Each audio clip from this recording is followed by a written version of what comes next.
ndababwira imbaraga itangaje, ndababwira imbaraga y'umwami, imbaraga yabashije kurema umuntu. Ndababwira imbaraga y'Imana, ndababwira imbaraga itangaje, ndababwira imbaraga y'umwami, imbaraga yabashije kurema umuntu. Turavuga iby'imbaraga yarinze Yohana ubwo yajugunywaga ku kirwa cy'i Patimosi, urwo rugo rw'amasaziro yararwishimiye, yandikiye igitabo cy'ibyahishuwe.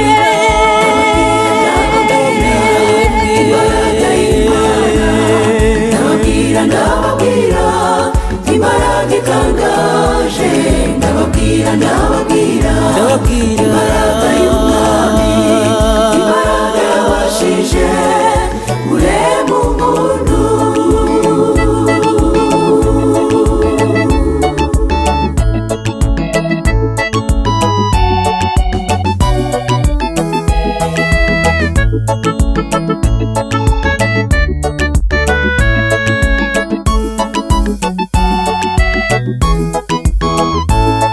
Imbaraga yakoreye umwana mutoya, ubwo Dawidi yemeje kurwanirira ubwoko bwabo, arwana na Goliyati amukata igihanga, igitangaza kivuka mu Isirayeli.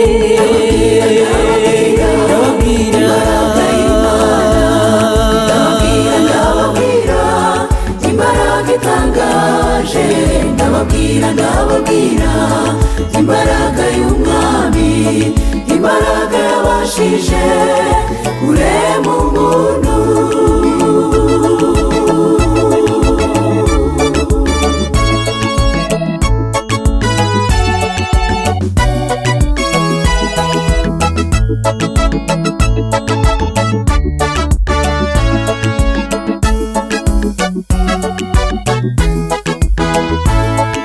Petero na Yohana bagiye ku rusengero, basanga uwari ukeneye ubufasha bwabo, baramubwira bati mugenzi, na feza dufite, ahubwo haguruka mu izina ry'uwanesheje.